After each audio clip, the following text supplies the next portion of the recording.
Okay. Thank you. All right. All right, I'm calling to order the August 21, 2024 Southborough Zoning Board of Appeals.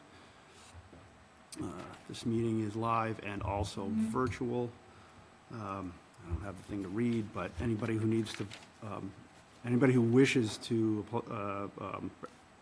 participate virtually can do so through the Town of Southborough website. So, on the agenda tonight, the first hearing we've got is not until 7:15. So, until then, we have some administrative things we want to take care of first. At the moment, there's three of us here in person. Mike Robbins is dialed in virtually. We do have two others who are planning to attend. We know Doug could be a little bit late, and with Paul DePranos, quite honestly, we're never quite sure what kind of connections he's going to get. So we do expect to have a little bit more participation as we proceed. So first item we want to talk about, the minutes from the previous meeting. They were fairly long. Hopefully we had a chance to look at them as long as they were, and you as well, Mike. So first of all, I'll just ask, does anybody have any corrections, any concerns regarding the minutes as presented by Laura? I just found one typographical. Okay. It's in the first paragraph or so. It says 1.7 parking spaces per unit. Drop the E after unit. Done. Okay. Unite. Thank you. Okay. That's my, That was it? Okay. All right. Proof that they were read. Great. and I read them. Jamie? I don't have any proof that I read it, but I did, and I didn't have any complaints. Okay. Very good. Mike, any concerns? No. Okay. In that case, we will take a motion to approve the minutes as written with the correction as noted. I'll make a motion to approve the minutes with the corrections as noted. Second. All right. Motion to approve has been made and seconded. All in favor, respond with aye. Opposed, nay. Doris? Aye. Jamie? Aye. Mike? Aye. Williams, aye. Okay, that approves the minutes for July 31st. I think the only other administrative things we had are scheduling next meetings. So I don't know, did you have any, you know what you might have in front of you. Did you have suggestions, or why don't you start it off? So our next regularly scheduled meeting is currently September 18th. I know Jamie has a conflict with that. We are expecting one special permit application probably by the next week, but that would be for October. So other than that, it's just the 40B projects. But because we've had several members miss one hearing and use the Mullins rule for those, I want to make sure that we're cautious about scheduling to ensure that we have a full board to vote. Yeah, I have a conflict with both the September and October regularly scheduled meetings. Okay. So looking at those months, strictly looking at the Wednesdays, because that's typically what we have. What, maybe just tell us what weeks work for you. I think you already explained Yes. why you have the conflict, so.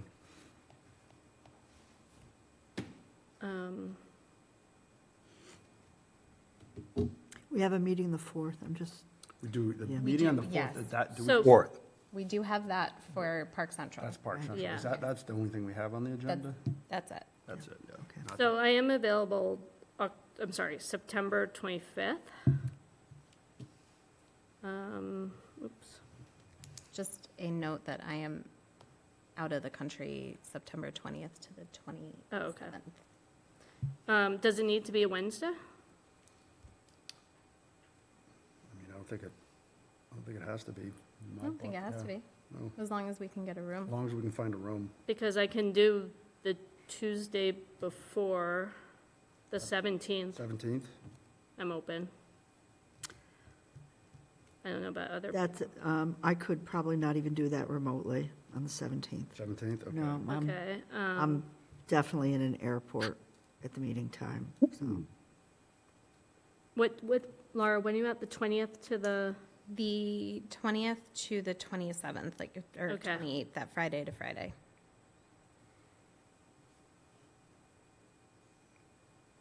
I can do October 1st or 3rd, which is a Tuesday or a Thursday.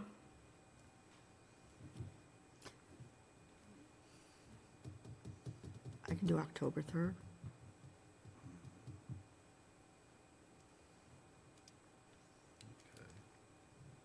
So does that mean we're not going to meet? I don't know, could you do this, just the special permit on the 21st, and then if we have to do the 250 and 120 as a separate We're hearing? talking about the 18th, right?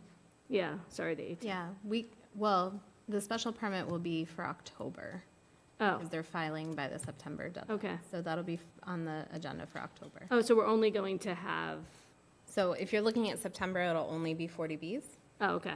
Do we have something scheduled on the 18th of September for 40B? Currently, no. So we have nothing on the 18th. It's just. That's just our a regular date, meeting, but we there's don't no- have any regular, Right, nothing, no notices have gone out for that. correct. Okay, so it's only a reserved room at this point. If I remember, Doug could do the 18th, but if it's a 40B, we're all starting to leak into the Mullen Rule on Right. different applications, right? Yeah, And we Doug really just love- joined us as well. Doug just joined us? Yep. Oh, excellent. Doug, welcome to the meeting. Well, to answer that, October 3rd's fine, and that means we're not going to have the meeting on the 18th? It's up to you guys. I think it's good to discuss available dates now, because we also need to fill some time, but we can't actually commit to anything until you guys vote on continuances for the Okay, public so- hearings. I can take a date of the 3rd.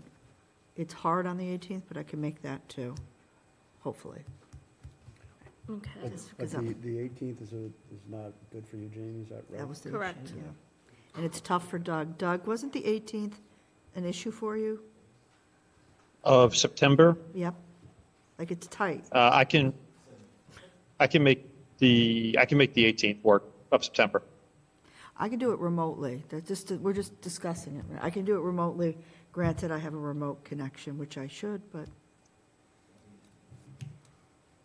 All right, but again, Jamie's not available at all. Nope. for the 18th, so. Okay, so that's, So then, we're looking at October 1 or 3?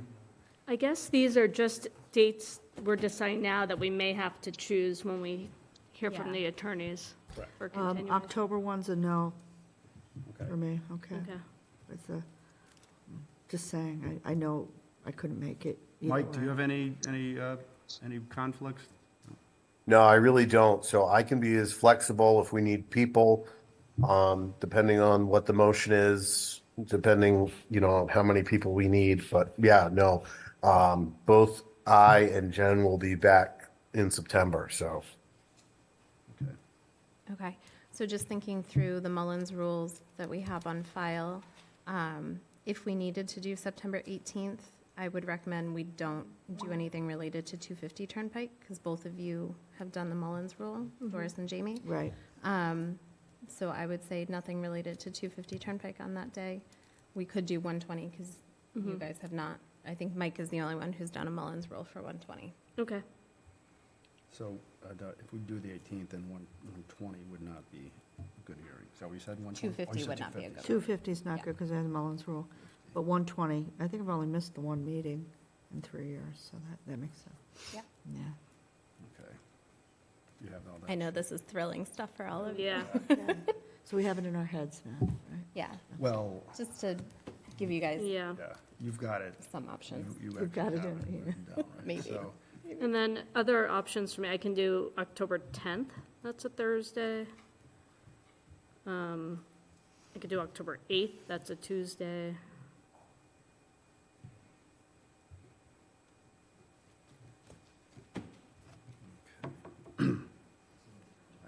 I have a potential business trip, but nothing is firm yet, so it's pretty hard to, And then October 14th, it's a Monday, but I could do that too. That's Columbus Day, I think, so everything's probably closed. Yes. I'm very open. I have a lot of things through October, but nothing that would prevent me from taking an evening meeting remotely or up, as of today. So I'm pretty open October to be flexible. And then late October, I won't really know until the week or two before, so.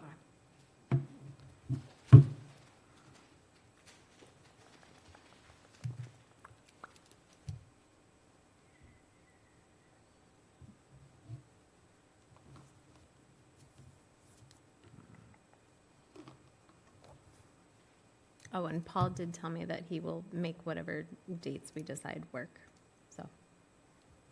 from some place without Wi-Fi. Somewhere, somehow. Yeah. Okay. Oh, here we go.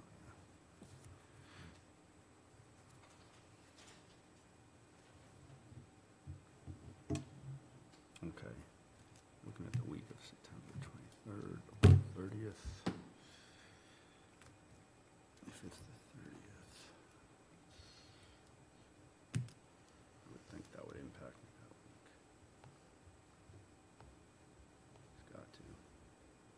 Just need the calendar.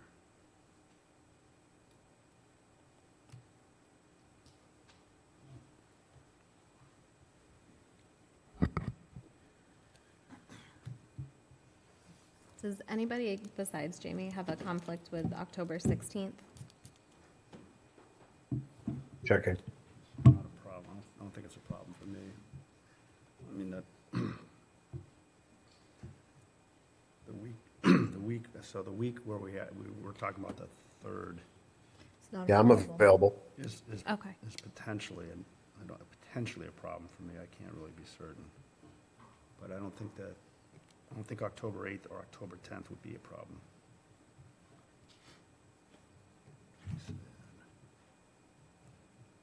Unfortunately, it's, I know. and then, okay. We have 2 minutes. Yeah, right now I'm good for anything in October. I don't have any conflicts I can see for those dates referenced. Excellent. Thank you, Doug.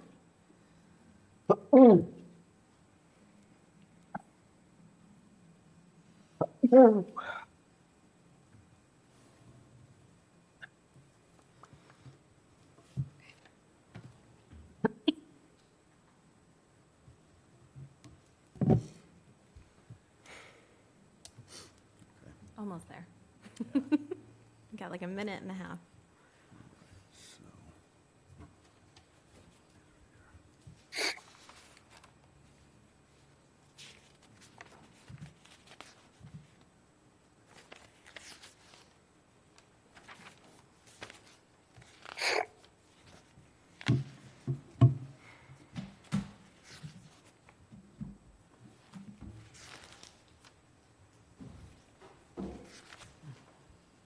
need another one of these.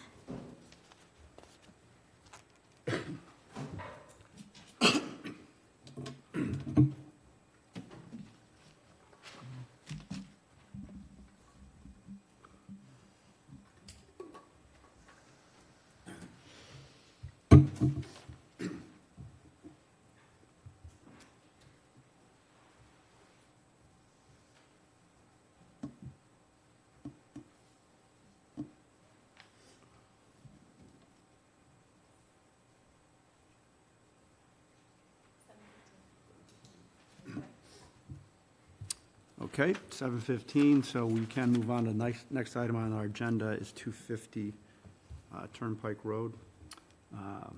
Attorney Charvel, do you have any updates for us on 250? Yes, Mr. Chair. Again, Brian Charvel here for the applicant, along with my co-counsel Lou Levine and George Bonan, here on behalf of FD 250, the applicant. We kicked off this public hearing, I think, on June 26th, and so this is the second instance of it. And in the time since, we have done what we said we would, in the sense that, I think it was the third week of July, we had a very, very productive meeting with abutters and their council at our offices to review a new layout, which has a townhomes approach, as discussed. So the current plan is 32 townhomes across the site. Further to that, very productive meeting, and the feedback that the abutters provided, our engineer has been coming up with a full site plan set. And I'd say we're within a couple of weeks of that being finished, along with the things you've seen on other sites. So drainage plans, septic system design, those sorts of things. And our plan is to get that in so that your peer review can dive in. And so thinking ahead, knowing that we need a couple more weeks to get the site plan set in and related documents, and then for peer review to occur, I'm tempted to suggest that this be taken up again at the board's regular meeting on, I think it's October 16th, which would be probably 8 weeks from today. Okay, all right, and It's that's, just a thought. okay. And then just one more thing about our conversations with the abutters. What we're headed toward at the Abutters Council's suggestion is a term sheet and then a memorandum of understanding between the applicant and the abutters, reflecting things we've talked about in the cooperation going forward on the design and other matters. So we're very, very enthused by how that's gone so far. Okay, sorry, just to repeat, you've been meeting with them and you're working on a memorandum of understanding, is that correct? Yeah. Correct. Okay, all right. But in fairness, I'm sure the first thing they would say is, they correctly said, you know, the most important thing to them is seeing that full site plan set, which everybody will see in the next couple of weeks, including them. Excuse me, sorry to jump in, but if you could speak more directly into the microphone, I'm just Sorry. having a little bit hard time hearing you remotely, Understood. and thank you. Is that better? Oh, much better, thank you. Those couple inches make a difference. Okay, did you have anything more to add to that, or?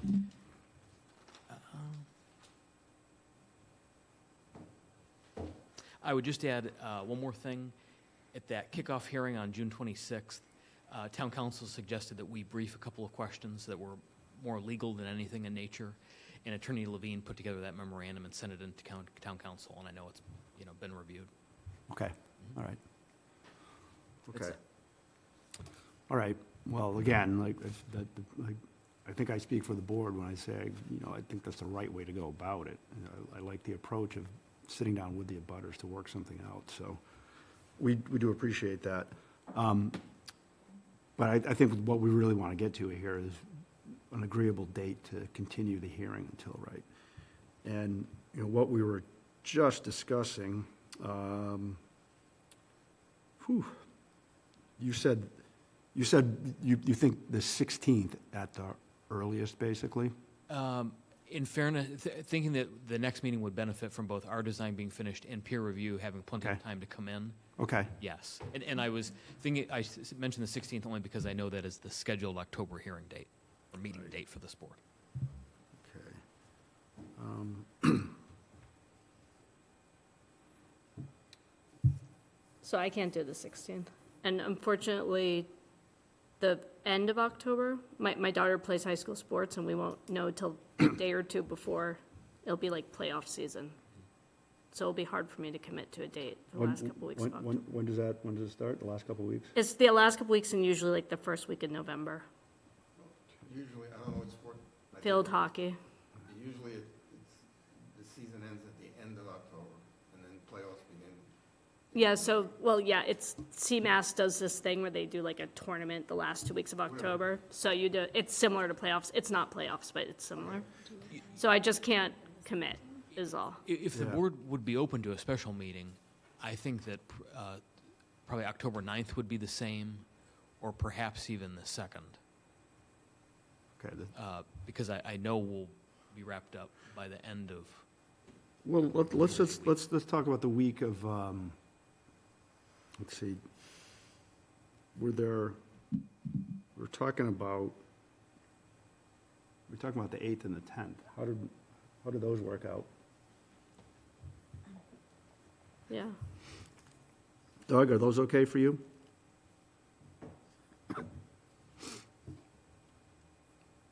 Either date's fine for me.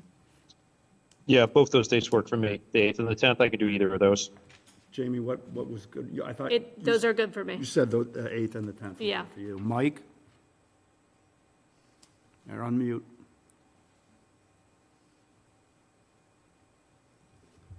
But you said the. Checking now. Okay. I think probably both will work. I'll chime back in if it's not. The 8th and the 10th? The 8th and the 10th, yep. We would just have to find a room. Should be able Yeah, to. 8th works. When is Columbus Day? Yeah, probably either work. Columbus Day is the 14th. Yeah, the 8th would be better for me. 8th? 8th Okay. works for me. 8th still good? You think Yes. so? Yeah, okay. Tuesday, October 8th, correct? So, yeah. Thank you, everyone. Okay, great, thank you. So I think that's just administratively, then, we need to take a vote on continuing the hearing till October 8th at 7 o'clock, right? I make a motion to continue the hearing on October 8th at 7 o'clock. Second. Okay, Do we have to include the name of the Where are we on the, when did we open project? the hearing? you said this one was June, right? June 26th, I believe. Okay, so we'll be June, July, This is 250 Turnpike. Yeah. August, September, so we'll be 4 months in? Yeah, In terms of extending the date? yeah, I mean, just, It'd be 3.5 months. so it's three and that's halfway through, more than halfway through. But we may have the full peer review feedback by then. Possible, so we'll just need you guys to be open-minded at that point. Absolutely. Okay. Yeah. Okay, We never voted. I know. Yeah. But we did have a motion, and we did have a second. So I'm going to take that motion to continue the hearing for 250 Turnpike to October 8th at 7 PM. All in favor, say aye. Opposed, nay. Doris? Aye. Jamie? Aye. Mike? Aye. Doug? Aye. And Williams, aye. Okay? Thank you. Thank you. All right. 7 minutes to kill. Oh. Okay, this is what happens when you set a schedule. Laura, Yes. I thought my Mullins was on the 250. It is on the 250, It's not on the Park Central. correct. Okay. Just gotta keep that in mind.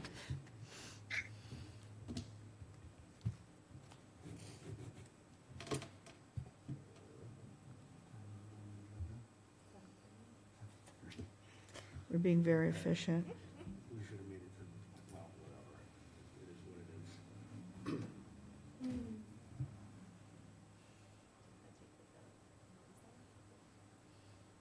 I don't know if anybody needs it. We haven't been here that long. It's gonna be a very long 5 minutes. What's that? It's gonna be a long 5 minutes. We could do that. Want to take a 5-minute recess? Sure. Okay. Okay. And that makes it, we'll be back at 7, well, we'll be back at 7:30. Thank you.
All right, so we're back in session now, and we will, next item on the agenda is to continue the hearing for 120 Turnpike Road. So again, Mr. Charville. Good evening, Mr. Chairman, members of the staff, town council. I'm Brian Charvel for the applicant, along with co-counsel Louis Levine and George Bonan. For the applicant, we have here tonight David Ferris in the audience, the principal of the applicant. Again, if you could please speak into the microphone. You bet. Thank you. Yep.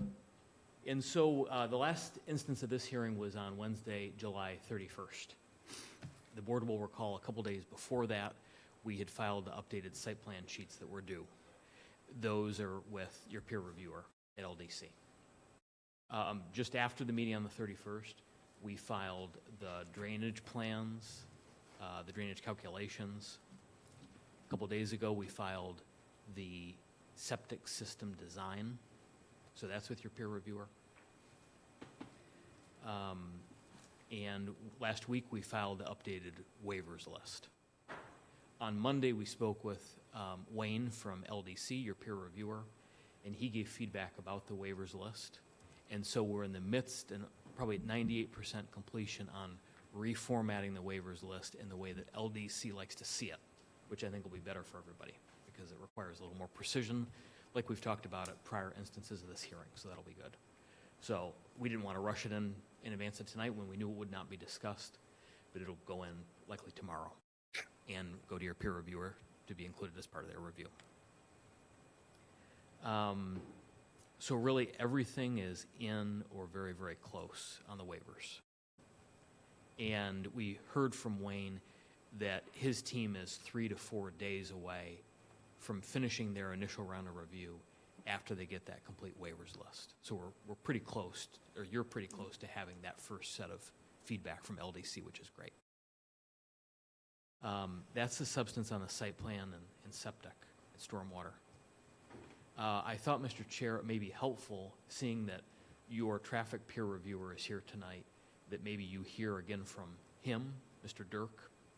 And I say that because you'll recall from the meeting 3 weeks ago that our traffic engineer, the applicant's traffic engineer, was responding to Mr. Dirk's feedback and incorporating that. That has occurred, and Mr. Dirk has weighed in with, I think, an updated memo to you all about his findings and that heading toward conclusion. So I'd welcome you all hearing from him. I don't know if now is a good time. Yeah, I would say if we have something for peer review, that we should by all means discuss it.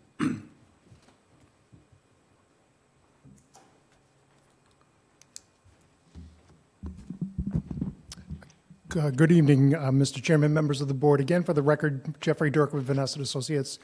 We are the board's peer review consultant relative to traffic and transportation on the project. So as the board may recall, we had issued an initial review letter in June 3rd of this year, reviewing the applicant's transportation impact assessment that was filed for the project for the traffic impact study, as well as the site plans at the time, which had the project situated up on the hill to the south of the existing office building complex. And I think at the last hearing, the applicant had presented revised plans or directions on revised plans to relocate the building. They had also submitted responses to our comments pertaining to the traffic impact study as well, which, as you may recall, the applicant was going to go back and review those responses and then issue a subsequent revised response to our peer review comments. So that has since happened, and they issued a letter dated July 26th of this year, responding to each of our comments. Just by way of a general overview of the substance of our comments from the last hearing, there were really three primary areas as it relates to the analysis that we had asked them to look at. The first dealt with adjustments to the traffic volumes, and adjustments on really two factors. One relating to the seasonality of traffic volumes. The state requires, or Mass DOT requires, that we look at what's known as average month conditions. So average month conditions just in terms of months of the year during which average traffic conditions exist is generally March, April. And then in the fall, it's somewhere between October, September, late September, early October. During those time periods, traffic volumes in general are about what we consider average month conditions. So we are required to at least look at average month conditions. The applicant's engineer conducted traffic counts that were above average, and so they chose to reduce those traffic volumes to average month conditions, which is not standard practice. Usually, if we're below average, we adjust upwards to average. If we're above average, we don't touch the volumes, and that's considered existing conditions. The second comment dealt with two things. It was the adjustments related to impacts resulting from the COVID-19 pandemic. So we were applying adjustments to account for traffic volume fluctuations prior to 2022. Since 2022, Mass DOT has issued guidance saying no more adjustments for COVID unless you're in a location where you have an office use, where we know office occupancies are extremely low. So in this case, we do have an office building that is not fully occupied. So there's an adjustment that's required to account for the fact that we have a vacant office building, which I know the applicant would hope to re-tenant that building. So we'd ask for them to make some adjustments upwards to reflect the fact that the office building is vacant. The second thing that we asked them to look at is motor vehicle crash data. The unique nature of this site, because it's on Route 9 with a median, requires that if vehicles want to head westbound toward the Worcester direction, they need to make a U-turn essentially up at Oak Street. And then if they're coming home from the Framingham side and they want to come to the site, they need to make a U-turn at the Breakneck Hill Road intersection. And so we had asked the applicant to look at those two locations, not with respect to the impact of the project, because the project itself, it generates about 26 peak hour trips over the course of an hour. So that's not going to cause an increase in delays or vehicle queuing at the intersections, but the concern was more, both of those intersections are high crash locations. So the number of crashes that are happening at each of those intersections is higher than the state average. So we had asked the applicant to look at the crashes occurring at the intersections and whether those crashes involved U-turn maneuvers, just given the fact that that's really where the additional demand from the project is going to be placed at those locations. So to the extent that there is an issue that contributes to crashes at the intersection relating to the U-turns, we wanted them to identify that and then potentially develop some remedial measures as it relates to that. And then the last set of comments that we had were looking at recommendations for the project itself at the appropriate time. And so we had suggested to the applicant that they consider implementing what's known as transportation demand management measures, which are measures that can be put as a part of the operation of the project to reduce traffic and parking demands. So that was probably a longer, short version of what my comments were in the initial review. The applicants responded to each of those, and they've responded to those in a positive manner. So they have performed the adjustments of the traffic volumes that we had requested. So they didn't adjust the raw traffic counts. So the volumes that we're looking at from the standpoint of assessing the impacts of the project are higher than average. So they exceed what the state would require them to look at. And again, that's standard practice when we conduct a traffic study.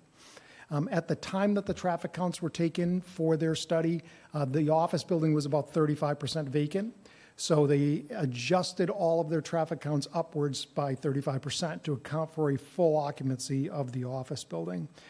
After doing that, they reassessed the impact of the project.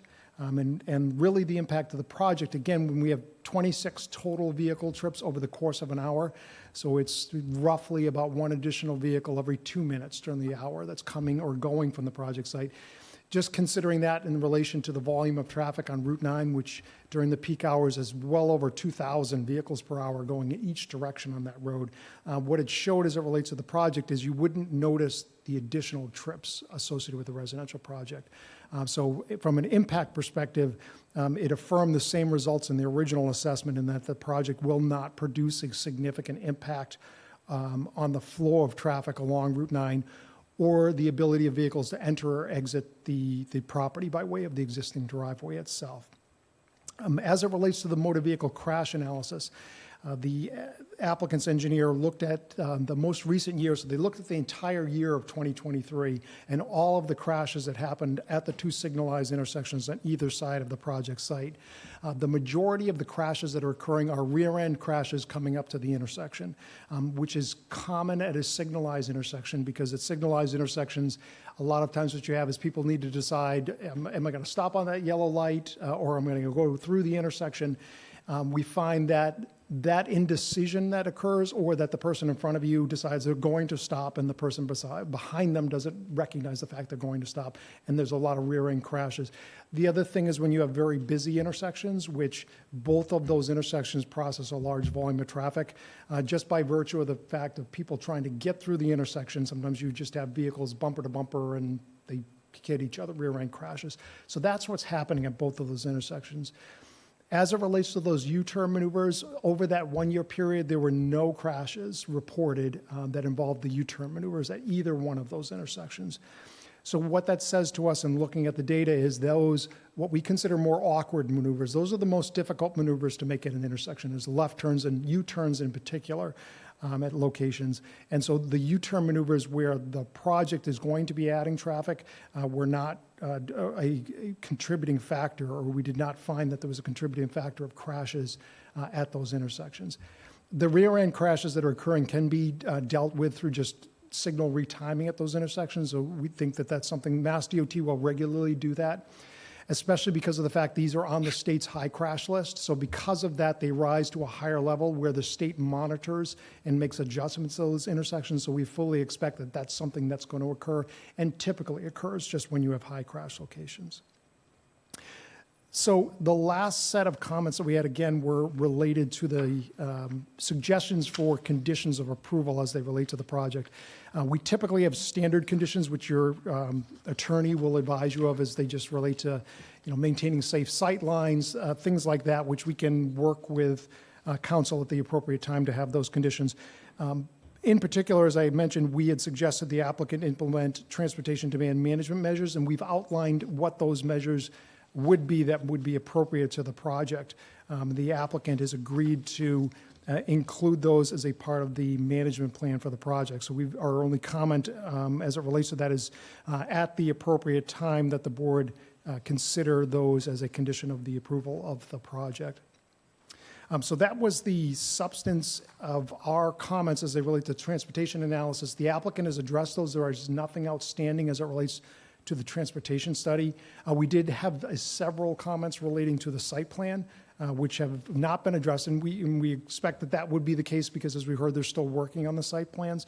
We just reminded the applicant in our comment that, in particular, as it relates to the relocation of the building, that we had just provided some general guidance about making sure that fire department access is provided in a safe manner so that they're able to circulate in the site, considerations giving to loading where that will occur in the site, providing parking or short-term parking for delivery service providers, so Uber, Lyft, DoorDash, all of those things which we know are common, especially at multifamily projects. You want to make sure you have an accommodation for them.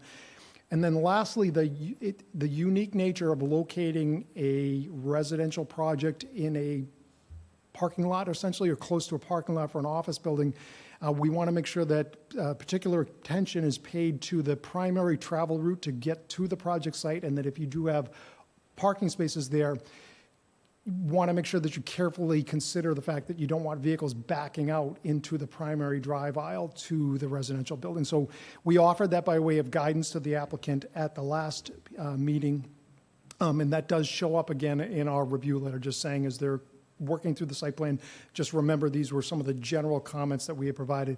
They should also consider the comments that we provided as they relate to the other building, just more related to circulation for the project, because those would still apply even with the building being relocated. So I'd be happy to answer any questions that you have now or later on in the evening. Thank you very much. That was great. Just a brief summary. I mean, for what you asked for, it sounds like essentially you have cooperation from the applicant. They've agreed. They're providing you what you're looking for. There's really, it sounds like in terms of the site plan, you've said that we kind of have to wait on that because it's not fully developed. So Correct. Yes. okay. Yeah. So we've in terms of looking at the impact of the project off-site, so how it will impact the public traveled way, we're satisfied that they've submitted the information and that the analysis that they provided is credible and something that the board can rely upon as it evaluates the impact of the project, again, in the public traveled way. proving out the design of the building and access and safety and all of that are still kind of pending as it Right. relates to it. Of course, right, okay. Well, I'll ask the board members if they have any questions. Doris, any questions? I do have a question. I don't know what the actual tenancy is going to be at the new site, but should there be school buses? Okay, so if you could talk to me a little bit about school buses, because as I came down Route 9, or assisted buses, many various vehicles, besides coming up to the building, I believe they will not come down that shared driveway. It seemed narrow. I saw a mother and two children standing at the corner of the site on Route 9.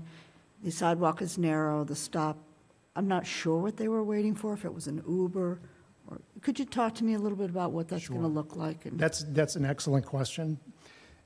So as it relates, I'll kind of start with the private vans. So the private vans will go to the site, so they can come into the private property and go to the building and pick up, drop off, all of that. Uber, Lyft can do that as well. School buses. Now, school buses, as you mentioned, that's an important consideration. So I think as we look at the two things, first off is the applicant should contact the school department and find out if they are going to pick up in the site. If they are not going to pick up within the site, then there needs to be a safe way for children to walk to Route 9, and then there needs to be a safe place for them to stand there. So what we usually suggest is that a widened sidewalk be provided so that the children don't have to stand right next to Route 9. They can be offset from that, so you widen the sidewalk area. But I think the first thing is if the school department is not going to send the bus into the site to pick up the children, then we need a sidewalk so the children, they're not walking in the same drive aisle that the people are coming into the office building, that they can walk separate. They can then get down to Route 9. They have a safe place to stand, not next to the Route 9 traveled way. The second consideration as it relates to that is, given the location of the building within the site, as we all know, a lot of parents do not want their children standing on Route 9. So what they'll do is drive to the end of the driveway and sit there in the car while the child either stays in the car or they wait. Consideration needs to be given that that vehicle occupying the driveway physically restricts the width of the paved area. 20-foot clear is what's required for the fire department, so we need 20-foot clear. So if children are going to wait at the end of the street, we know parents are going to park there, so consideration needs to be given to the fact that we need 20-foot clear at the end of the driveway. So I think as kind of the answers to those questions get asked and the building design comes forward, those are the things that the applicant's going to need to consider. We'll also have to look at considerations as to the parent waiting at the end of the street. So the child gets dropped off. If they want to return to the building, how do they have to go back out onto Route 9 and then make the U-turn and then go to the other intersection, make the U-turn and come back into the project site? So how do the parents reverse direction and get back to the building if they're not leaving the property itself? So those are that's very important questions that need to be answered. And I think we need to probably two things. The applicant can contact the school department.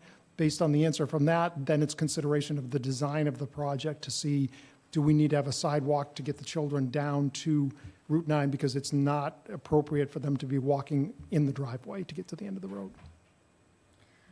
You certainly went well beyond my question, but those are some and all the other concerns I had. Based on all those things, I didn't think it was wide enough. I'm like, what if we're all backed up waiting for the children? The nice thing that with the applicant controlling the entirety of the property is that, they could develop, again, it's up to them, but they could develop a pedestrian way that doesn't necessarily have to be right along the driveway. They have the opportunity to do something within the property and then connect out if the driveway needs to stay the width that is. So I think they have options to look at that, and that's a good thing, because they could, for lack of a better term, master plan the properties, the office buildings, the residential, see how they all interact with each other, and then have an appropriate pathway to get down to Route 9. Yeah, I'm not sure. There is one local bus that circles the town, but I don't think it stops along Route 9. There's a local, someone else might know that, because they would Yeah. not come in. There is a local circle bus. I know it runs through Marlborough. Right. But that really does answer and address what I'm asking, and I really appreciate your thorough answer. Sure. You're welcome. Okay. And that's something that you guys have in your list of to-dos, right, for this, when it comes to site plan and traffic. Okay. Yes. thank you. Good. Thank you. I didn't have any questions, but I thought Doris asked a great one. And it got me thinking, because I have kids in the school system, is that there's constantly different bus contracts and what they'll agree to do and not do. So I guess we have to go in knowing that we may not have an answer into what the school says they will or will not do. We will only commit to picking up on Route 9, or we will commit to, coming into the driveway and doing, picking up the kids in front of the building. It's more something to think about. It's not a question. Generally, what I would say is that in Route 9 may be a special circumstance, but in general, the bus company will not go on a private property because their insurance won't cover, they'll cover the buses in the private way, but they will not go on a private property. It's also the issue of the bus getting stuck there. And they do not want that to happen. If something happens and they're out in the public way, that's a whole different story. If they're in private property, there's liability and everything else that goes along with that. So I think to the extent that there's not an answer to that question, then you need to plan for the fact that you need to get them out to Route 9. And then if the buses come into the property, that's fine, but you've planned for the worst-case scenario, which is how does a child get from Route 9 to the building to the extent that something changes, as you said. If there's a different bus company contract and they say, we can't go onto that property because our insurance carrier won't cover that, design for that alternative. Great. We will follow up with the schools department following tonight. Mike? I'm just so glad Doris raised that question. Great question. I don't have anything even close to as good as that one. Those That is. like I hadn't even thought of it, and it's so super important. So thank you. It took, just to share some timeline, I think it took 2 years to come up Overlook Drive. To what? To come up Overlook Drive. There's a number of reasons people Okay. want to be picked. So it does take some time to work through it. Okay. Doug? I don't have any comments at this point. Okay. And I don't as well. Like I said, I appreciate this very thorough report and summary, so appreciate that. We will be hearing, from you further, obviously, when we get into the site Absolutely, plan. yes, and my pleasure, thank you. Okay, great, thank you.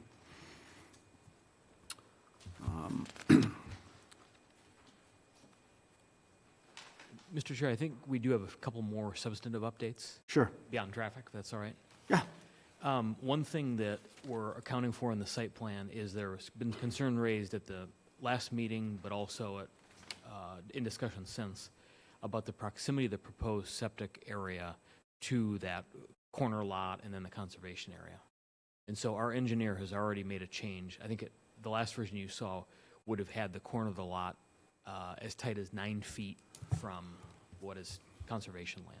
Okay, And that corner of the septic field has been redesigned, so now it's, I think, 29 feet of separation. okay. So That, we're working on pulling that back Okay. and also adding the discussed landscaping as a visual buffer Okay, on yeah. that side of the field. yeah, that was certainly one of the items that I wanted to raise tonight, because I think Doug did a really good job of pointing that out. And I think that's also come out as in comments from other folks in town. I tried to look at it from different perspectives myself, and I can see where the concern is. If you do, it wouldn't be difficult to have a view straight through everything if you do a lot of clear cutting there. So they're making a change to go from 9 feet to, was it 20? 29, I think was Okay. the last. And in terms of, more detailed plans, what's the status of that? Because I think we would want to look at it, obviously, a little bit closer. I think we could supplement what's already with your peer Okay. review, or at least any sheets that change as a result of that. It won't be the whole set. Yeah, right. But we can get those in, If so you have if you have something that that's one of the areas that's clearly going to be, an area of interest. If you have something that can focus right in there, I know during the balloon test, Doug was looking at that specific, corner with you, and he pointed out exactly, what's already been stated, that it's pretty close, and, you clear that, it's not going to be a great look. But yeah, if you just have something that gives us a little bit more detail, even if it's not the full thing, I think it's going to help. Will do. And speaking of the septic area, as recently as Monday night's planning board meeting where this project was discussed, the idea has been raised about the septic field for the 40B building being beneath what is now the rear office parking lot. And I can update the board that as recently as today, the applicant undertook digging of test pits to see if the area of the current parking lot would accept a septic field, and it will not. Okay, The groundwater is just too high. As we suspected, there's ledge in that vicinity, okay.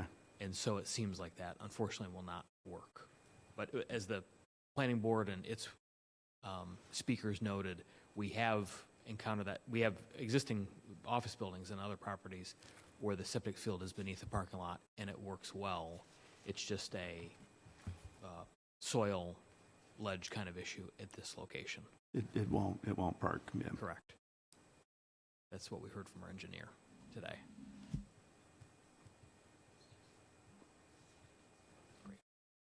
Thank you. And I think the only other substantive matters were, I wasn't sure if the board would like to discuss at all the balloon test, but as you mentioned, that occurred beginning of last week. Yep. And then the only other thing is that as planned, the applicant did file at the end of last week the variance package with this board relating to parking and what the parking needs of the entire site, lots 4A, 4B, 4C, will be going forward as a result of the 40B. And also as a result of intended retail use in the first floor of the office building that's closest to Route 9.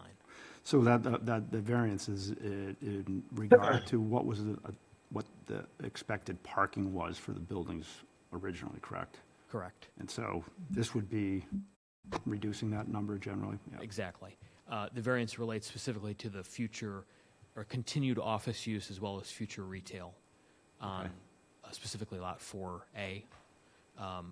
As you know, we've designed Lot 4B, the 40B lot, to have adequate spaces, so it'll have a ratio of 1.7.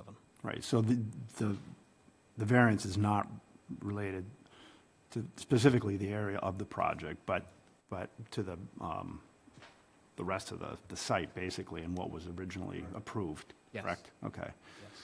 And what was it you said that we got 100 days to respond to that, is Yeah, that so correct? with variances, you have 100 days from the date of filing to act, to take your vote, make a decision, which, since this was filed with the town clerk yesterday, that would bring us to Thursday, November 28th as the deadline to act, By the 28th, you said? by November 28th. Yep.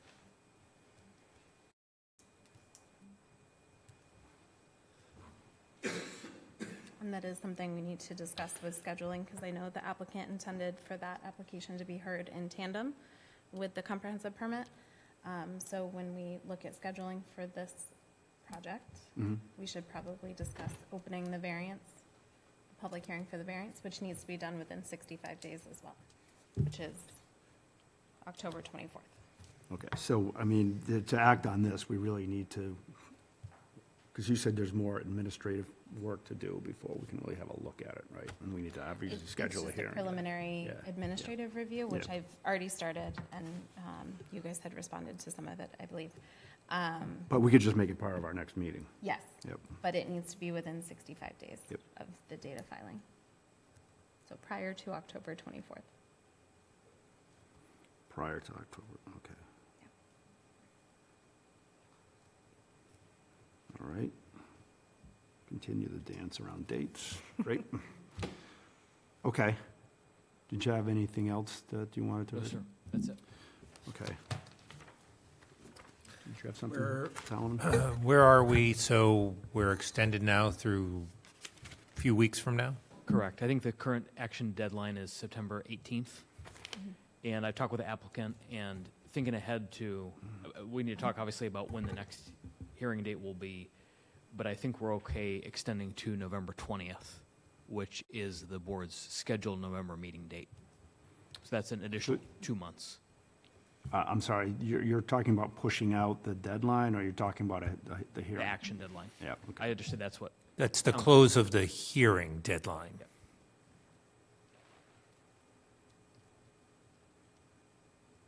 and while we're talking about it, I guess, we're optimistic upon hearing from LDC that they may be able to send their initial feedback within 3 to 4 days of having the final waivers list.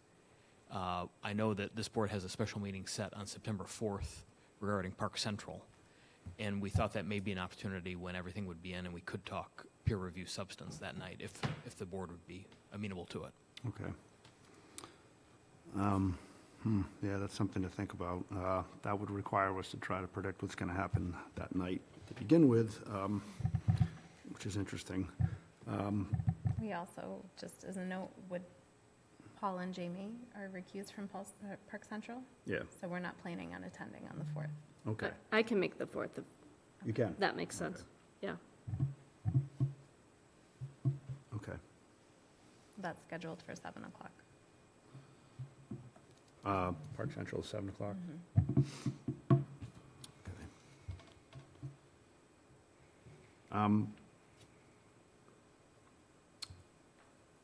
I know there are other boards that would like to have things to raise here. I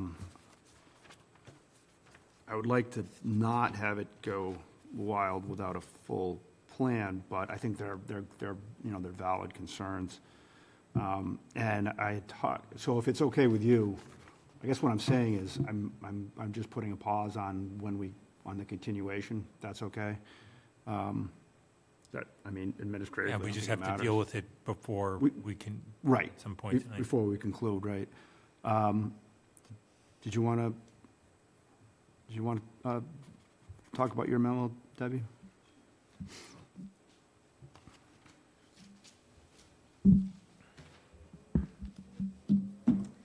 Debbie Demiria, 58 Flag Road, but I'm speaking as a member of the Planning Board this evening. And just for the record, we do not have a quorum, but I believe we might have one other member, Elisa Braccio. First, I want to thank the Zoning Board of Appeals for the tremendous job that they're doing with the 40B applications and keeping the public informed, and other boards and committees. And so I appreciate the opportunity to just review the letter that was sent to you yesterday. I just wanted to make a couple of points. The Planning Board met on just past Monday, the 19th, and had a discussion about this proposal related to the plan set dated July 24th. So I'll just mention like sort of the top 6 points. You've received the letter, the number of pages, and it gets into the details, but just in terms of these top priorities from the Planning Board perspective, and frankly also from the public, the first concern we have really is around the 6.2 acres. Of course, that's no surprise. I think that's where you're getting a lot of the comments, and we are too, as a member of the board. We're going to request that the applicant convey the 6.2 acres. This is an enforceable condition, and it's not contingent on the approval of the comprehensive permit.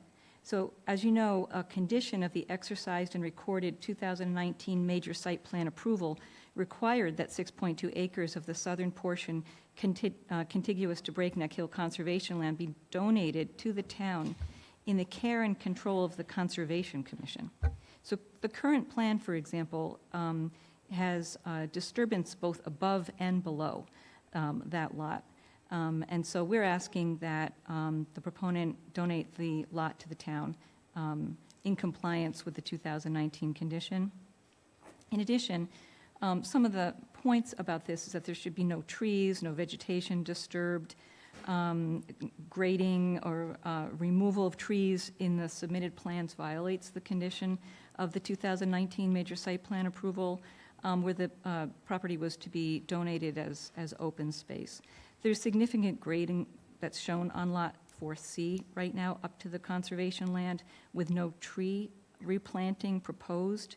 The area is currently heavily tree-lined and would provide some buffering between the conservation land and the proposed buildings and structures.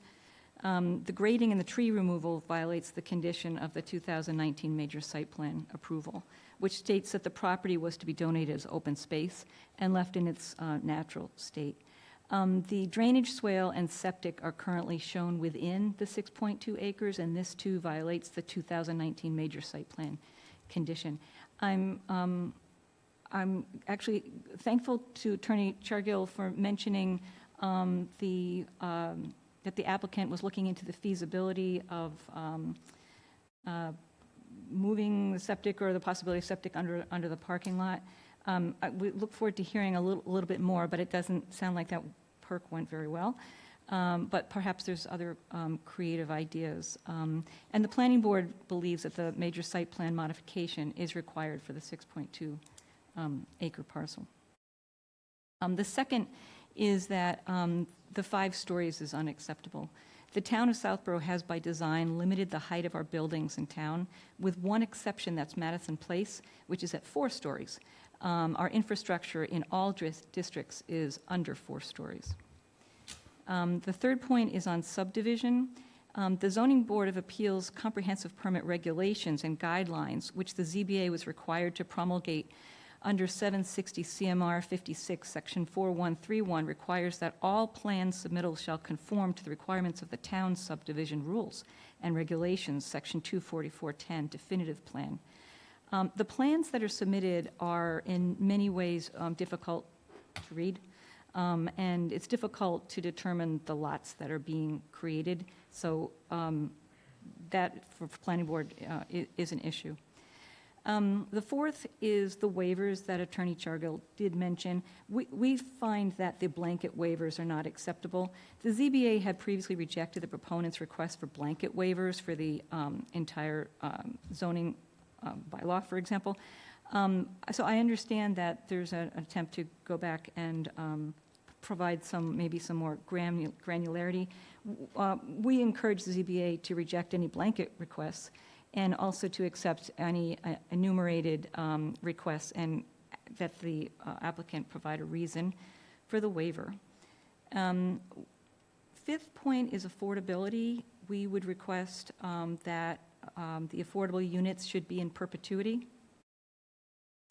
And the sixth is ADA compliance, and the development should be ADA compliant, and the plans should reflect the ADA considerations. So those are the major, the six major points. There's several pages after that, but we, appreciate the opportunity to provide this comment. Okay, Board. thank you. So, I don't know if we want to, I would like to address some of these.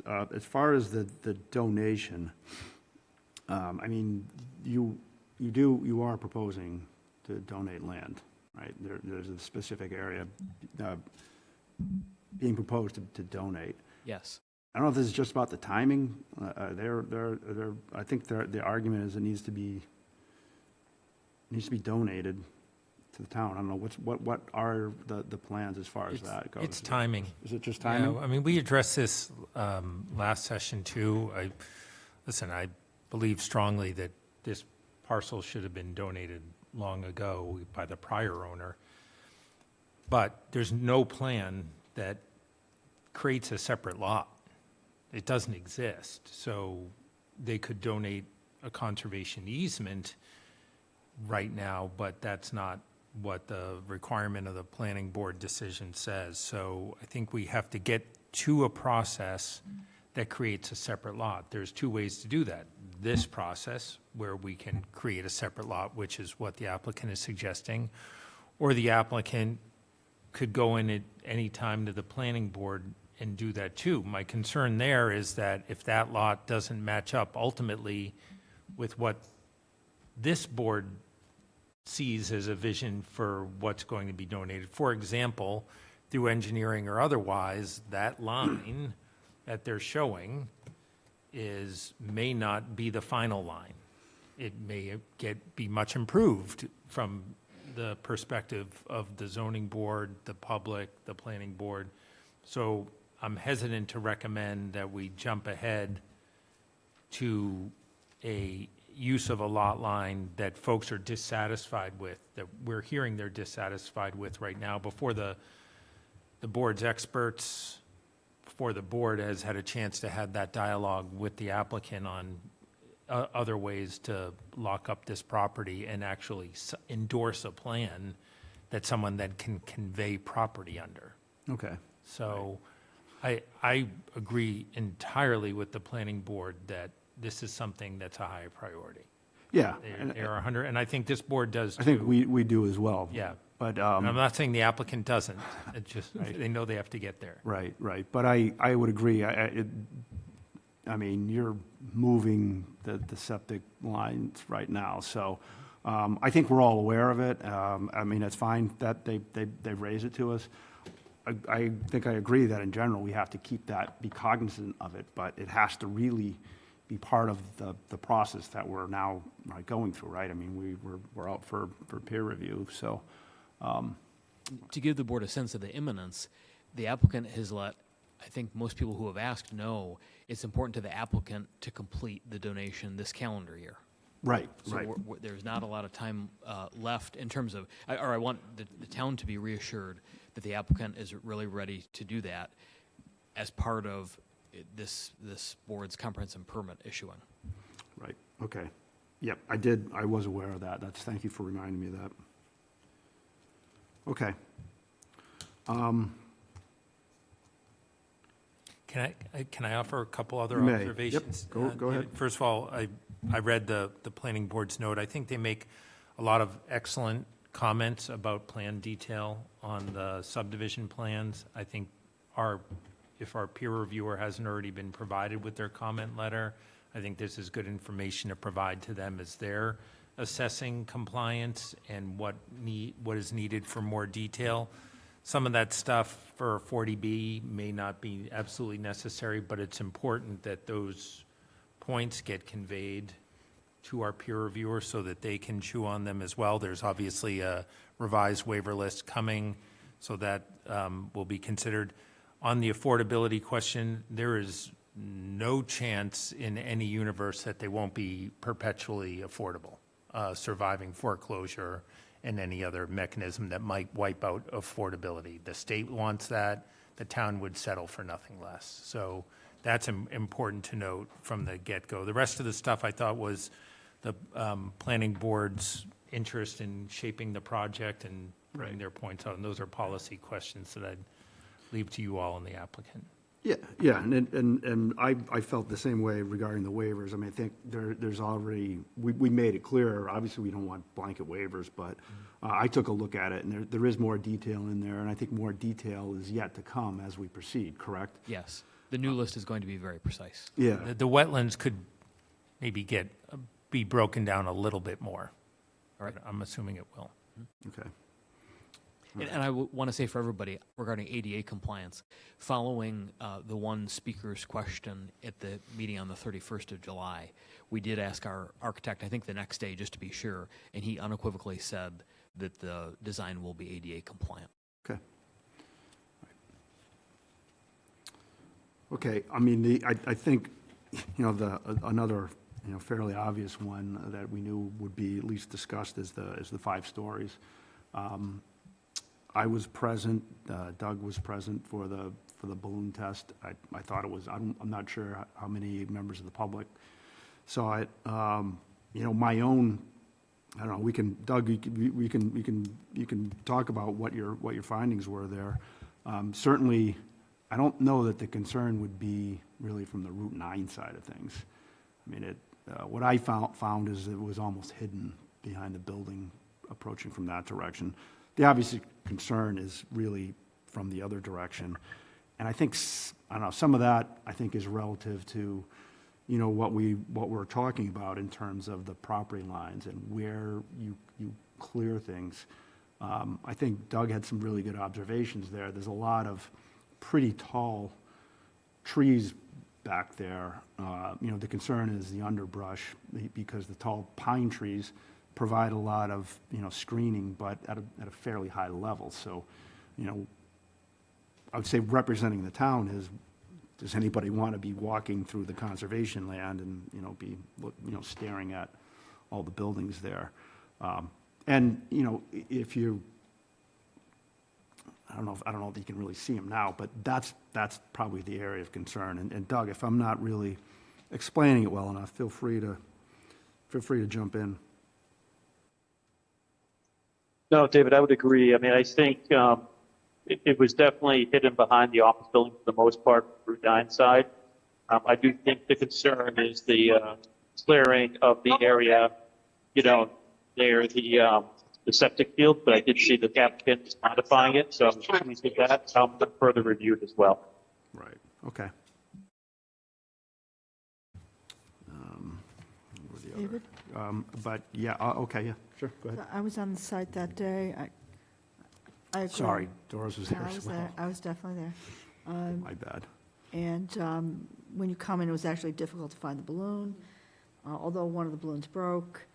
And I was speaking with one of the plant engineers, and my thought, in case it comes up, we discussed, can you dig it down a floor? I think it's, can we lower it? And they felt as though the water table would get in the way, to bring it down. But I did not get the sense, looking at the single balloon, I didn't feel as though it was 5 stories because of the slant of the land. But it would be so attractive to knock a floor off it. It's still tall, so. But I didn't think they could go lower from my discussion with the engineer and the way the property slants off. The other site observation I had, and I'm hearing it tonight, they're going to look at the septic, and I'm not a septic engineer, is if there's some creative way to, there were some drainage issues discussed too in the swale, and again, I'm not a septic engineer, to look at how that dog park, I'm not saying I don't like dogs, but do we need the dog park to move it further, to protect views further from the boundary? And I'm not saying yes, I'm just saying creative, and really work with the feedback we're getting from open space and from planning. What's driving that area being open is the septic system itself, which will be subsurface. And so the dog park really is just something to put on top of it. And the same with the playground. So we could, on the plan, say there won't be a dog park, but that won't affect the area. So it's going to stay clear. You still have a It's leach still gonna- field. yeah, The it's still leach gonna have field has that, to so stay leach field's clear. gonna Yeah. go. And the engineer has really, truthfully, and Attorney Bonin and I have followed up with him more than Every more than day? daily about Yeah, it. Seriously, okay. about it. And he's, pulled it back as much as he can to move the field Okay. north and west. Yeah, okay. Which, so we've, he said to us, literally, the best he can do is the 29 feet of separation that'll be on the Okay. most recent submission. So everybody's talking about it. No question. Okay. That's what we've talked about the most Yeah. with the civil engineer. Right. Right, and again, on the height of the building. We're at 5 stories. Okay. Yep. I mean, and from the applicant's perspective, we have taken off a floor to bring it from 6 down to 5 already. Okay, I know that. Yep. And is the folks that attended the balloon test, The other is the footprint, then you're back at the footprint, and you're back in the 6 acres, you're extending it to the front and the back, and I have a good sense it's 210 feet, a little over 2 football fields long, and almost a football field wide, so that's right. if you flip that, now you're adding 25 feet, I think, to each side, so it just wouldn't fit. Yep. Yeah. And we're For 60 units, it wouldn't fit, it would fit for less units. Correct. And we're providing for traffic circulation around the building itself. Right. On all 4 Yeah, sides. it starts to pop, right, so it's just, okay, so less units would be the only solution on it, okay. If I might add one more thing before we move on, I wanted to make it clear that the 5th floor is significantly smaller than the rest of the footprint of the building. Oh, it's, Correct. It's not the same size as the rest of the footprint. It has to be a minimum height, in what do you mean by? What I mean by that is the length and width of the 5th floor is not the same as floors 1 through 4. It's smaller. So therefore, it's not going to be. It's not a rectangle. Yeah, well, no, it's a rectangle, but it won't be as easy to see. It's a less. penthouse.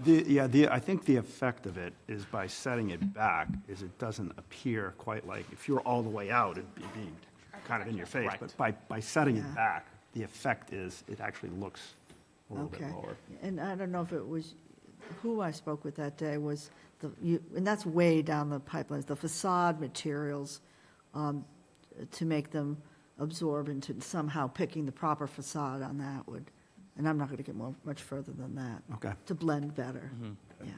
In the rendering that Ms. Davis pulled up, you see what Attorney Bonan referred to, which is that with the fifth floor, it's a penthouse approach. So it has an, Oh, okay, Has a- that's what, that's has an what's, Yes. effect of not looking. And so to be clear, the balloon that you saw flying was, Ms. Davis, if you don't mind, yeah, go right of there. So we wanted to represent the height, but at the outer corner. So that, exactly, that's where the balloon flew. But the reality of the top corner will be much more inward.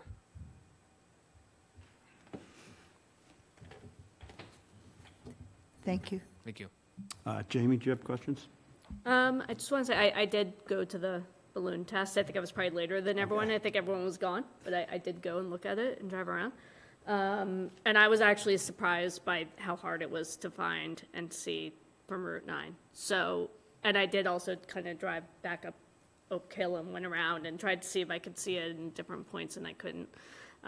So obviously from the open space is, which everyone knows, is where it's going to really have an effect. I think if we can get to a point of getting that buffer between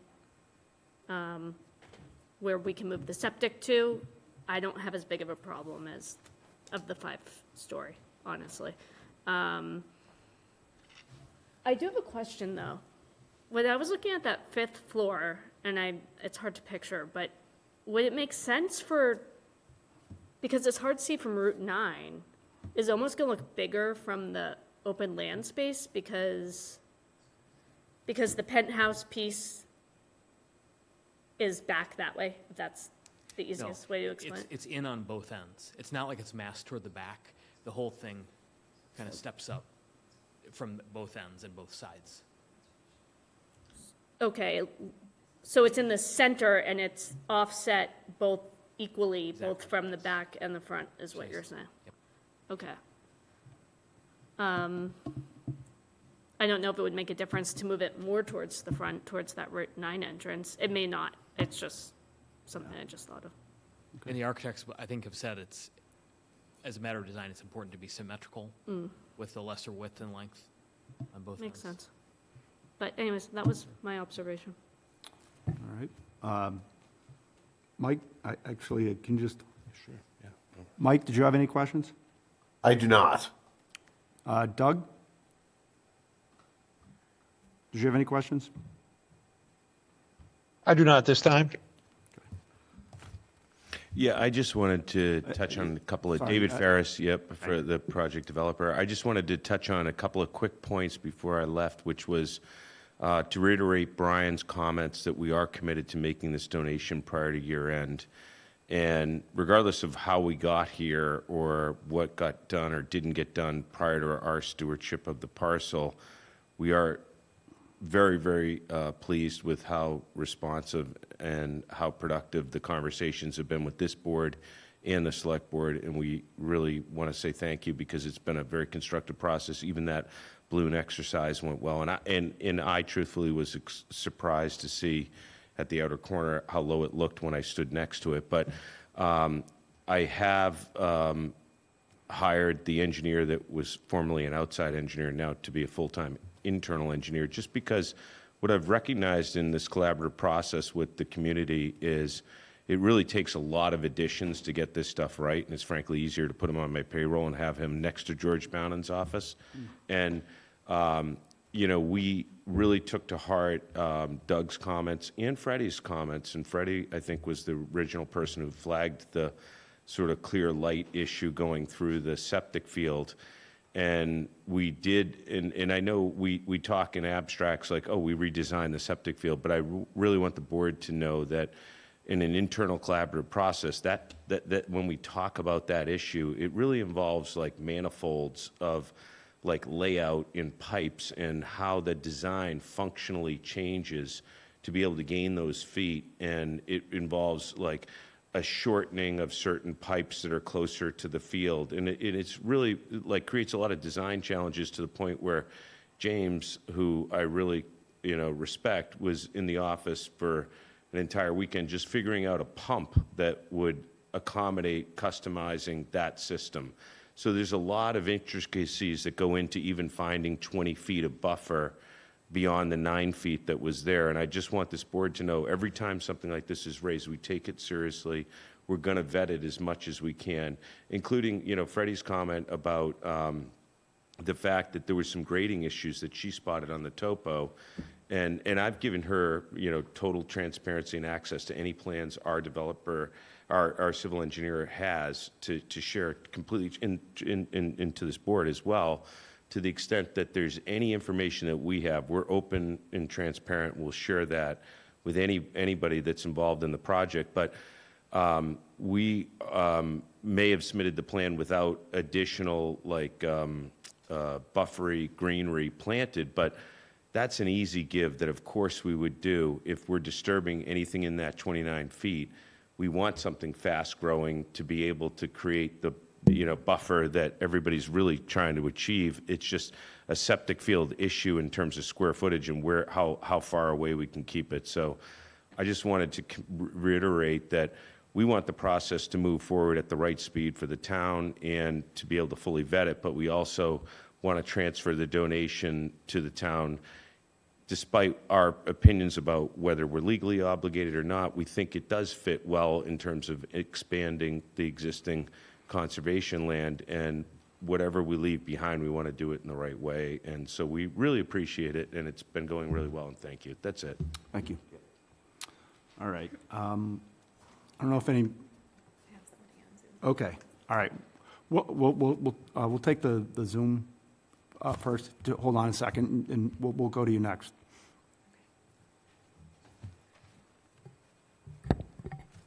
Go ahead, Kristen. Thank you. Hi, it's Kristen Laval from 12 Southwood Drive.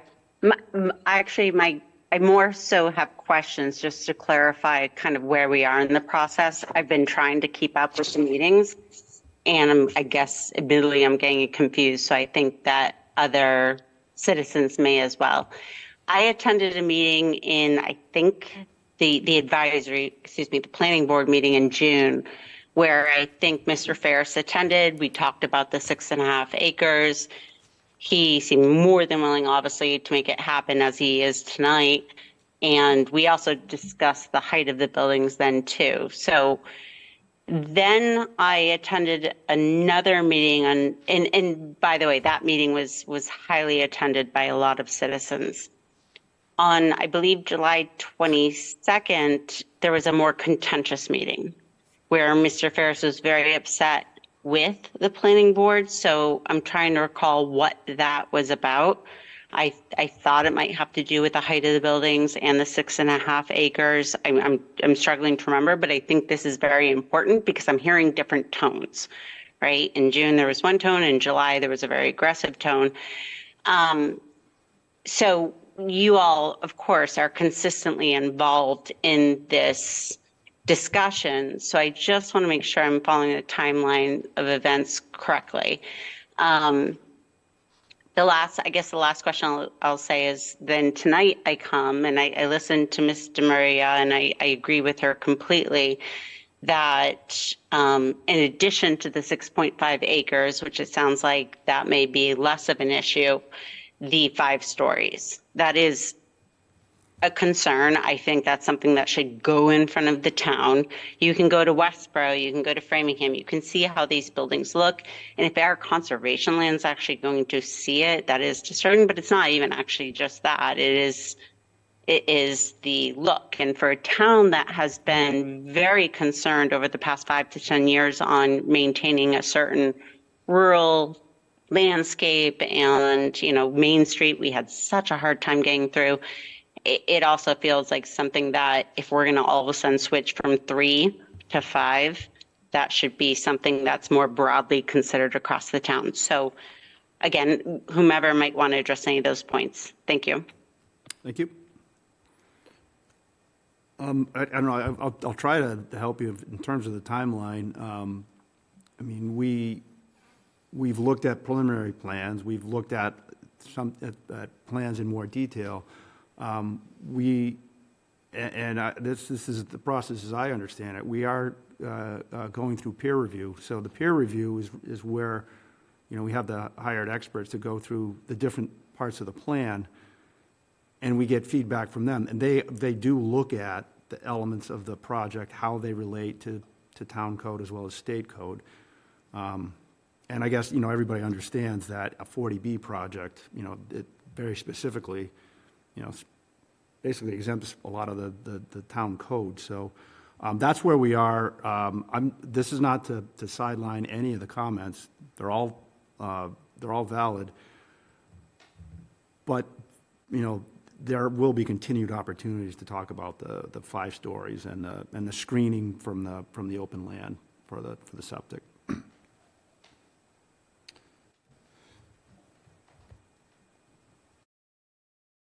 Just curious, any comments from Mr. Ferris?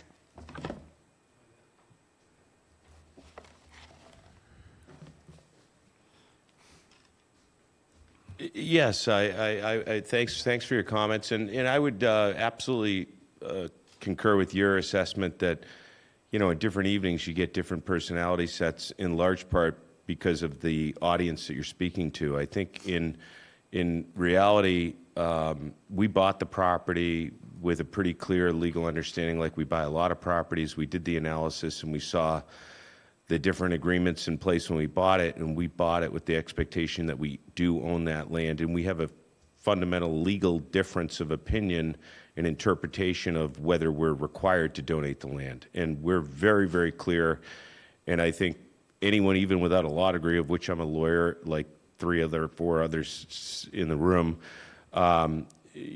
my interpretation, and even a layman's interpretation, would be the land is to be donated prior to the expiration of the permit, i.e. the parking garage that was issued. That didn't happen for whatever reason. And my fundamental angst with the planning board is thrusting the entire problem on one side of the table. I think to get problems solved, you got to really be collaborative and share responsibility. And we bought the property, and we want to share responsibility, and I grew up in the community, and so I want to find a solution that works for everybody and is, for lack of a better term, is least impactful to everybody in the room. And I feel like when you work with different boards, you get different results, and I feel like this is a very, for lack of a better term, well-read board that looks at all of the legal and the underlying goals of the community rather than just anti-development. And I think we really do have a big affordable housing issue. And if you're going to plant a 40B in any part or any community, you got to do it responsibly or you get tons of pushback. And I feel like we are buttressing some conservation land, but we're really doing our part trying to donate as much of that 6.2 acres, whatever it is, and still accomplish some very important goals and objectives for affordable housing. And so I think that the idea that it's all one way, like just donate the land immediately and send the town building inspector to go enforce that, that's just not pragmatically the way the real world works. There's lawyers, there's agreements, and there's a whole bunch of in between that. And so, I think that the select board and the ZBA sort of have looked at the broader town planning initiative, and they see, I think, the benefits that could be a win-win for the community. I think what we're doing as a developer in the community is trying to pick up something that was missed and partner with the community to donate the land and then get some entitlement that also meets some planning objectives. So, when you see frustration, I think that's kind of part of the whole collaborative process. All right. Thank you. Thank you. And May I just, and it'll be short, may I just respond to that? yeah, but I Very would like brief- to, very I would like to briefly. say something briefly, though. I feel like we're getting into nitpicking on, I know the 6.2 acres is important. There's no way this board's letting go of that. They've agreed to donate it, and I'm going to find it a waste of time to keep nitpicking at this when we know it's going to happen, but. Yeah, I agree. I just feel like we're just going in circles on this stuff. I'm actually not nitpicking at the 6.2 if he's agreeing to hand that over just flat out, but honestly, the tone that he's showing versus the tone when we had June in a room full of people is very different. And so, and he is questioning some of the legal attributes to that. Mr. Ferris, I also grew up in the area, so we have that in common. The last thing I just want to say is that you're insisting on these 5 levels needed, yet you're also saying it's for affordable housing. We know this is not affordable housing. This is housing based on the Southborough median income. You admitted that yourself in a past select board meeting, the most recent one. So please, why couldn't you reduce the number of units so we can therefore meet our 3-story, accommodation, and you help us solve our 40B? That's it. Thank you. Mr. Chairman? The meeting is kind of getting extended now, Yeah. and. Microphone, please. Thank you. The meeting's kind of getting extended. I'm just picking up on your comments. Jay made his comments about, the status of the 6 or so acres. The comment about the affordability. This is a 40B project. Right. It has requirements for affordability for an area that's larger than Southborough in terms of a geographic area to provide affordable housing. Those are the strictures that we're under. I understand. I'd like to move forward because until you see a full set of plans, and you've made your comments known about seeing the balloon, not seeing the balloon, the undergrowth, et cetera, I think we can then move forward with real substantive issues and Agreed. concerns. Okay. This generalized statement, 5 stories is too high and 3 would be better and underground would be even best. Okay. I would agree, underground would be best. But it can't be. We can't have that until we get plans. Exactly. And I Okay. think when we get the plans and you have peer review, I would expect a comprehensive review by the planning board, by this board, and by anybody else who wants to weigh in on particulars, on the actual, plan and what peer review has said. We as a way of example, in the beginning, several meetings ago, we had peer review initially by the traffic, Mr. Jeff, and he had some negative comments about what we did. And per Mr. Ferris's, concept, we worked through with those. We told our peer review fellow, pay attention to him, all right? And he did, and we came to satisfy him. We met his criteria. And I've been through a lot of 40Bs, and so has Jay. That's the process that gets you to the finish line, all right? By some level of compromise, discussion. And there are issues at times that the parties can't agree upon. And unfortunately, and very unfortunately, those issues wind up at the HAC. I don't want to wind up at the HAC if I can avoid it, okay? And I know Jay doesn't, okay? But we're going to work through the details, all right? And real comments, I think from Mr. Ferris, and at least from this team, are going to get paid attention to, all right? It's just not worth not paying attention to them because they can be real, So can we move on tonight? And one thing I would remind you, and I think Jay will remind you, is you got to accept the extension, I think, to the 20th of November.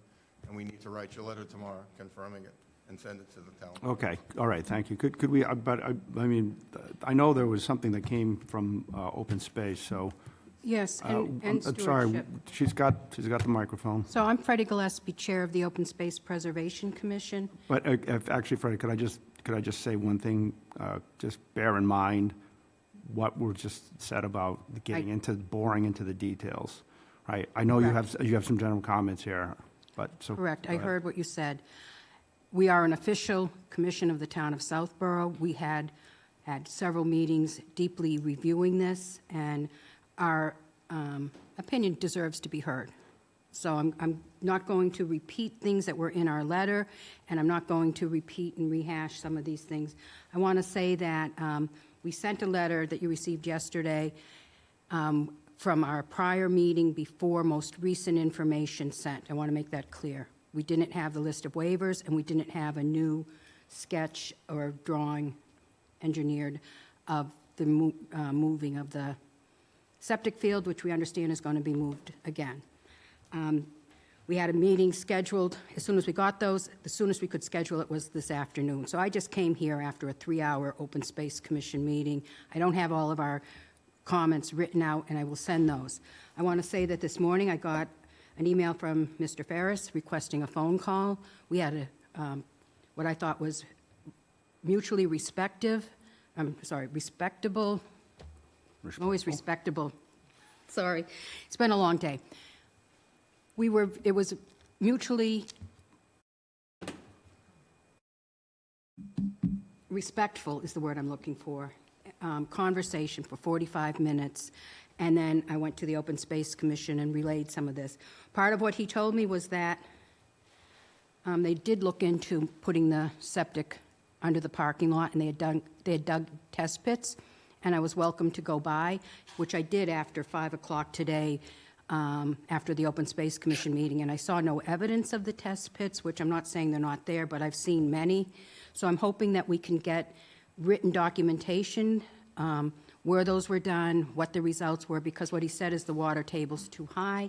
That really might be done, but, you know, we would like to see that, because we know that they're using under parking lot septic, and that's the big problem here. You take the septic off the hill, there's no problem with the open space, right? Okay, but that is, again, that is a detail, correct?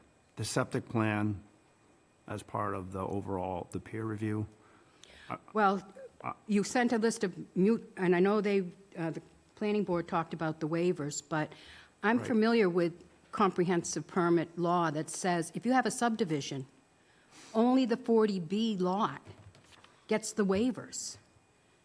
The lot with the office buildings and the lot with the open space isn't the 40B lot, and you don't have a 40B lot until you do the subdivision.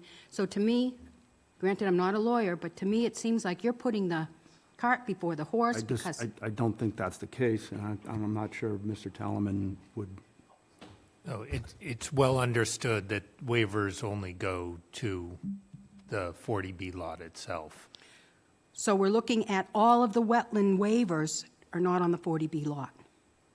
And they don't go for the... Well, it would include, they are including the 6.2 acres as part of the 40B locus. So I don't know what, because as we said earlier, the wetland waivers were very generic as presented to us, so we're waiting for more detail there. We can't waive wetland compliance under the local bylaw with respect to any other lot other than the 40B. We haven't had a wetland consultant review the work on the 40B lots. So what I am, and this is to me, a big, important detail, that you don't have a 40B lot until you do the subdivision. You have to have a subdivision that takes out the office buildings, and unless you're going to do a separate, another subdivision that separates the 40B building lot from the open space lot. And therefore, none of the waivers requested go on the open space or the office building lot. We discussed this early on. The subdivision is going to happen as part of this process. They've requested that this board endorse a subdivision plan. We addressed that early on. I don't know if you were here or not. I was. So that is part of the same process. All of those local processes are subsumed into the 40B process. It all happens at once. The remaining lot that'll be carved off is the office lot, and they will have to go back to the planning board for amended site plan review for that, but this board has the authority to carve that off. Again, the waivers seem to be on the full property. It's that's not to my knowledge, but that's why we have peer review. that's why we have engineering. peer review. Yeah. And can we please let that be part of the peer review? We're really not going to talk about it here. Okay. So, in final comment, that's not too detail-oriented, I did do the balloon test like everyone else said. I walked the conservation land and was not able to see the balloon, but that wasn't as significant as we could see the red brick building behind the balloon we would have expected an orange balloon that, and half of the time it was in the wind, not straight up in the air. It wasn't the full height. But I'm not complaining about that because we could see the red brick building through the trees a little bit. Picturing no trees at all is significant, and I don't know if anyone else walked the conservation land during that test, but I will say that happy to work with the project proponent, but the Open Space Commission points that no clearing. What you have is where the I'm just saying where the grading is. There's no. It's not. The plans say CA for cleared area around the septic, but it doesn't designate that all of the land being graded is going to be clear. We'd like to see that on a plan. That will be, right. Well, I think that will go, it's been raised. It's clearly a big issue here. We're aware of it. Okay, and the 29 feet that is on the new plan Yeah, that we well, saw? It's not 29 feet if you read where the clearing is. We It's need only to actually, 15. we don't even have the plan yet. I can't The one possibly you emailed comment out? on they said they changed it, but they're going to give us more detail on what that looks like. Okay, I'm just saying that it shows 29 feet, and it's not because it's 29 feet to the septic, but not to where the grading Right. happens. Okay? So we're talking no buffer visually between that and the, Again, it's been raised several times. We know that the screening and the buffering is going to be a big thing. We're clearly going to be focused on that. But I really would like to see the plans before okay. we start hammering on that. And then just the final comment is the grading itself is not an allowable use on the conservation land. So there will be should be no clear cutting at all on the conservation land. Okay. No grading, no clearing, no drainage swale. Liability to the town, big expense to the town to manage that land after the fact, and people getting hurt walking the land. Okay, thank you. For the record, on July 29th, the applicant filed a full site plan set, which is with the town's peer reviewer at LDC. And following the meeting on the 31st, the applicant filed a full septic system design. That's with LDC as well. What we'll do following tonight is make sure that any changes to those filed sheets that relate to pulling the system back to the 29 feet we've been talking about tonight are slip sheeted or supplemented. Okay, So that you and the peer reviewer have those. all right. But again, there's a site plan and a septic design Right. with your peer reviewer and the board already. Okay, thank you. Thank you for clarifying. Bonnie Faniff, 179 Middle Road. Someone that has served on multiple committees, the school bus question was a good one. I was on the regional school committee. It's a superintendent question. It is also a contract negotiation that the superintendent should be made aware of now. I'm not sure where their contract status is. And typically on Route 9, there's short buses that they use. And Madison Place, a bus does go to Madison Place. My daughter was on that bus, even though it's a private way. But that should be a discussion with the superintendent.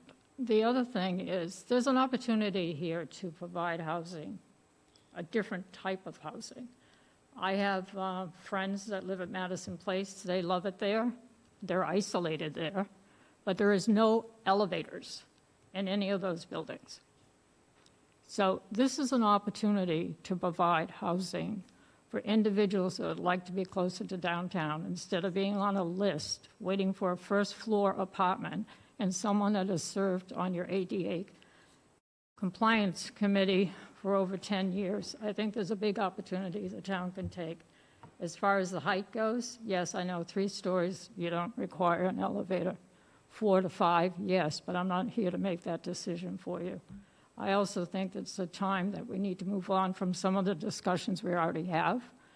The 40B is pretty standard. The state sets the rental calculations. We don't. There are other things the state puts on to the towns that have 40Bs in front of them that we are subject to adopting and moving forward with them. And at one time, I did ask our representatives that represent the town of Southborough, since we are in Worcester County, why are we not calculated with the Worcester County numbers? and they were going to look into that. That was 10 years ago. I continue to ask the same question. So what the rents are based on, we have no jurisdiction over those figures. And I've been involved with every single 40B in this town and reselling them. So I'm just looking for the opportunity here to provide additional housing, homes, apartments for families, for individuals my age that can move to, that has an elevator. Thank you. Thank you.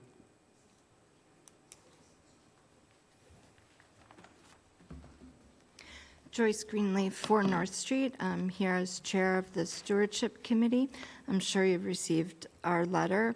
So I'll just very briefly, because I understand we've been talking a lot about the 6.2 acres tonight, and I would say the stewards appreciate the commitment and progress toward the 6.2 acres for donation and hope to collaborate on an acceptable layout for that land. But we do remain concerned, as you've heard from the other speakers tonight. The stewards are concerned about the sight lines from the conservation land. We're concerned about the light pollution and the adequacy of a buffer. Mr. Ferris mentioned in particular wanting to get some fast-growing plants in there. We're concerned about what might be planted. We have very specific goals involving plants and creating certain kinds of habitat with certain kinds of plants on the conservation land, so there can be an opportunity for us also to collaborate there, and we've provided resources of where appropriate plants can be identified. So those are things that are of particular concern for us, especially given the points made about the 6.2 acres as it exists, denuded of trees, graded, et cetera. So the details are available in our letter, but I wanted to briefly highlight those points. Okay. Thank you. Thank you.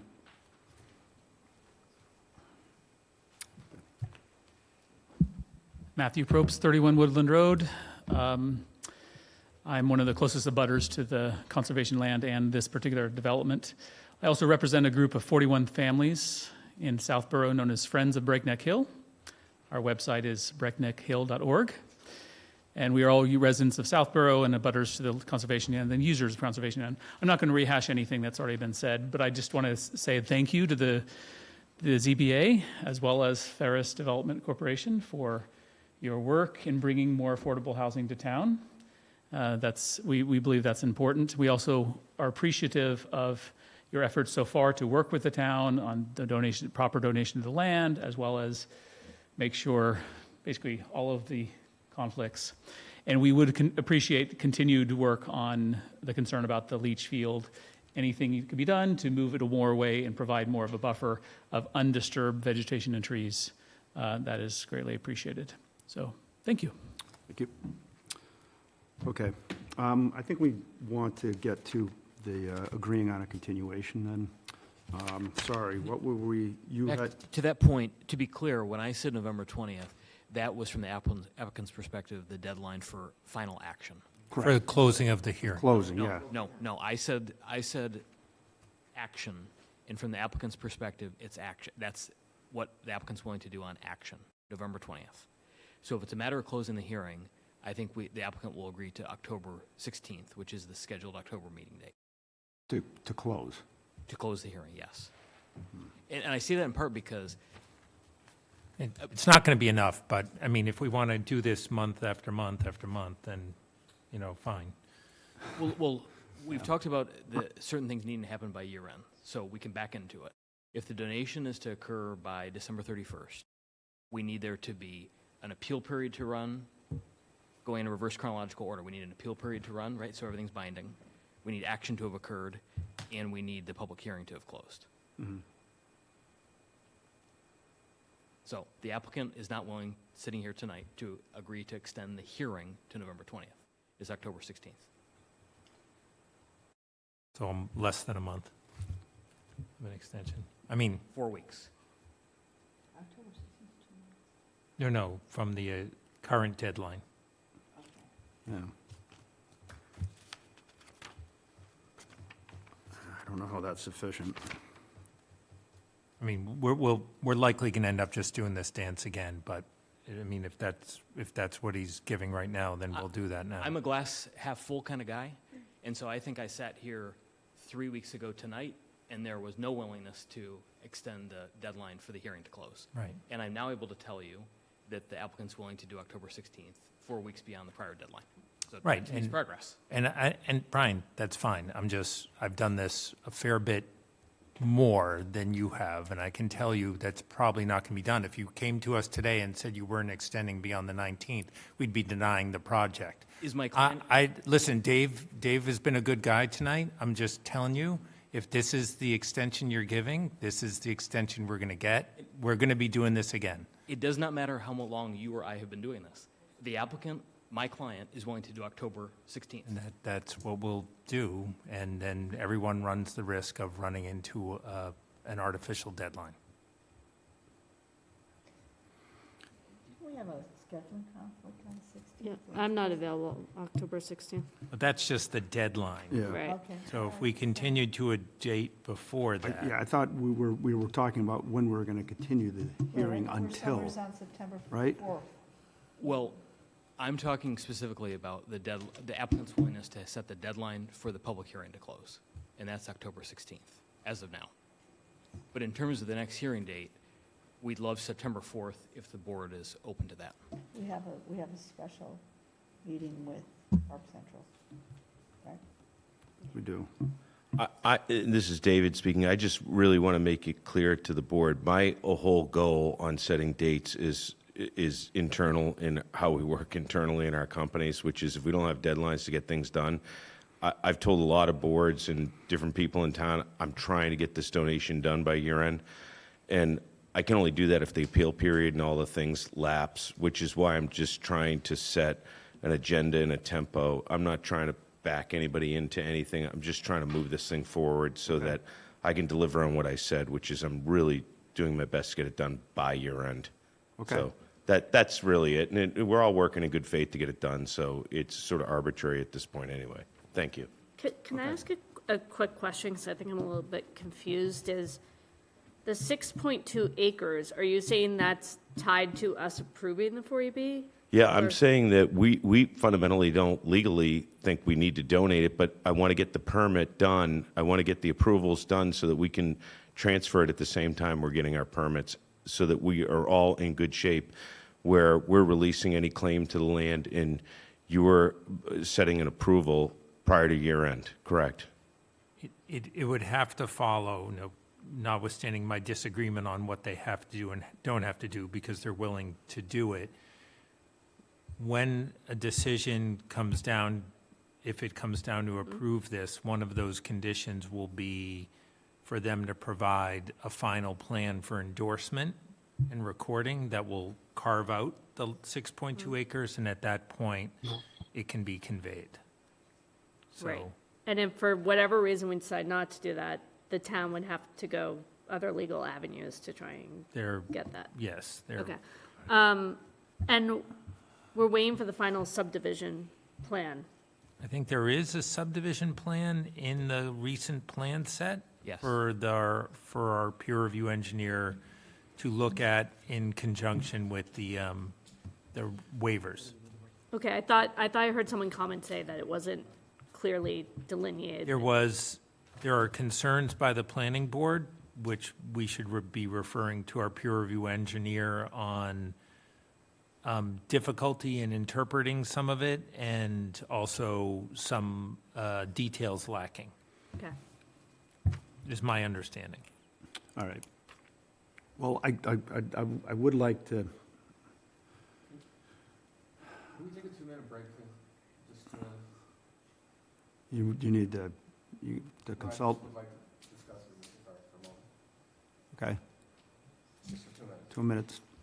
Thank you. 2-minute recess.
Just make sure you have the microphone.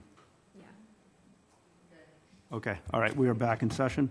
Mr. Levine? Expediency, at least for the purpose of tonight, you know, subject to your availability, can we schedule the next meeting? Can you please speak into the microphone? Is it on? That's on, right? Yeah, it's on. Seems like it is. I think you Yeah, just turned it yeah, off. go ahead. Can we, just to move forward, trying to, you know, I appreciate the board's time tonight, but can we just schedule, subject to the convenience of the board, whether we're gonna when the next meeting is going to be? Yes, that's what I was trying to get No, to. I know you were, Mr. Chairman, and I appreciate that. And we were discussing September 4th, and that was kind of like up in the air for the moment. Well, because we have something already No, I scheduled. understand that. But I don't know, I feel like we should be able to do both of them on that night. I know, Jamie, you won't be on that, you'll only be here for this. I don't know, Doug and Mike, any concerns with trying to do that on September 4th? I can be here on September 4th. I won't be part of Park Central. Right. Yeah. Well, that'll be a fun night.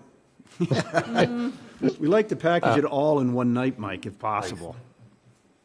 So I'm good on September 4th. Okay. You're not wrong, Mike, but I am kind of feeling like we're getting back into a corner a little bit here. Not saying somebody's doing it, I'm just saying the reality of dates and people not being available. I think we can do it. Now, the expectation would be we have additional peer review to go through on September 4th, correct? I mean, I don't think that's an unreasonable assumption. Yes. Okay. We owe the waivers list in the format that your peer reviewer wants. Yep. And we'll send in imminently any plan sheets in the septic design to the extent they're changed by pulling the septic system off the corner. Okay, right. That should be all the additional that the peer reviewer needs. Okay, all right. And then we've been told plus 3 or 4 business days. Okay. From that moment. All right, but the other piece here is the extension of the closure of the hearing, and you're saying we're October 16th is the date for now. Is that correct? For now. For now, yes. For now. Okay. But I think that can readily be a topic on September 4th. Okay. About All right. further extension. Okay. All right. I mean, I think Jay's right. We'll probably be doing the dance again, but I do think in the spirit of trying to keep things moving forward, I mean, I think I understand the frustration. I would like to try to do this on September 4th, unless Thank you. anybody else here has an issue with that. The only question is, do we really want to try to schedule it before 7? That might be challenging. I mean, you could do it 6:30. Let's just talk about that briefly. Mike and Doug, is that problematic to make it No, 6:30? I mean, it's going to be a barn burner, so I'd rather get in earlier and then, pack a lunch and go from there. Why don't we schedule them both for 7? I mean, Park Central, while it could involve some discussion, I don't think it's going to be particularly lengthy. I don't think it's going to be And either. if I they're don't both think at so 7, either. however long it takes, Okay. we'll pick up the other one right after. Okay. Do we have any news on Park Central? Nothing since the last meeting, but I don't want to discuss it at all tonight, so. Yep, I got it. I just, Okay. So let's, Early's fine for me. Early's? Fine for me. Yeah, I could do 6 or 6:30. yeah, I'll make whatever work. I'm going to suggest we do 6:30. 6:30? It's fine. Is that okay? That'll work for me. Oh, I've been put that in my calendar. That's great. All right, so you agree we need to actually have a motion to continue the hearing until September 4th at 6:30 PM. I make a motion to continue the hearing to September 4th at 6:30 PM. That's a second. All right, motion to continue to September 4th at 6:30 has been made and seconded. All in favor, respond with aye. Opposed, nay. Jamie? Aye. Doris? Aye. Mike? Aye. Doug? Aye. And Williams, aye. All right, thank you. Thank you. We have no other items on the agenda. That was it. All right, thank you, everybody. Thank you for your time. Thank We you. just need a motion to adjourn. We do need that. We don't have Paul here.